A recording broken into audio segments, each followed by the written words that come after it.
riding Frank Hopkins and his horse, Hidalgo. My dear Mr. Harris, this is how my going to Arabia came about. During the World's Fair in Paris, France, I was contesting against cavalrymen of all nations of the world, men who had been picked by their own government and sent there.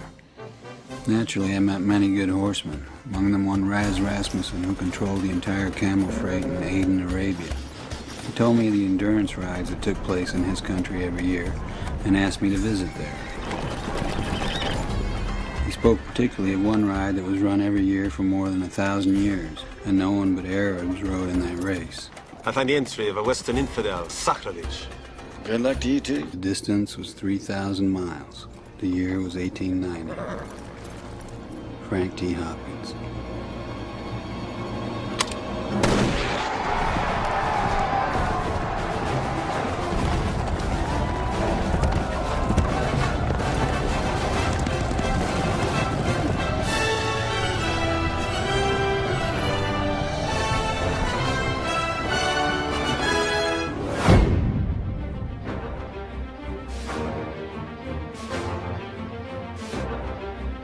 People have been writing about Hopkins for, a good 70 years. Apart from what you can read about his accomplishments and his common sense techniques for training and racing, there's been a long oral tradition on the Plains Indian reservations and among white ranchers in the West. It's a known story, the story of Hopkins and Hidalgo. But to understand why a little Mustang could survive a 3,000-mile race across the Arabian desert, much less compete against the Arabian breed, you have to kind of go back a good 400 or 500 years to the old world and see where they came from.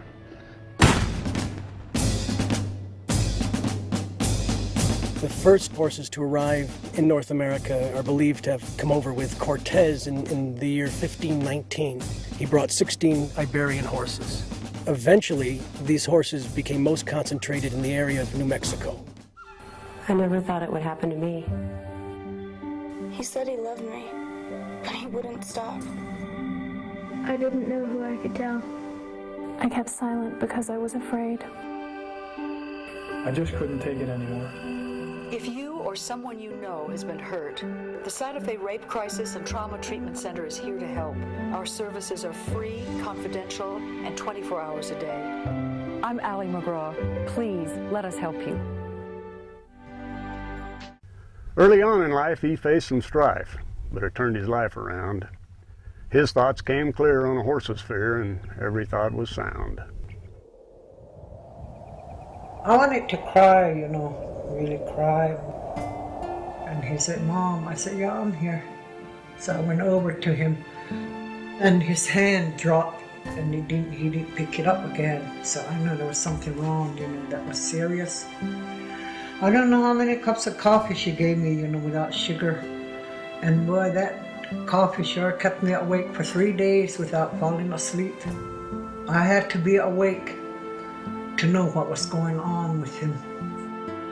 I was there with him all that night by myself. And everybody thought for sure, that he was going to die. But me, I just kept it that he wasn't going to die.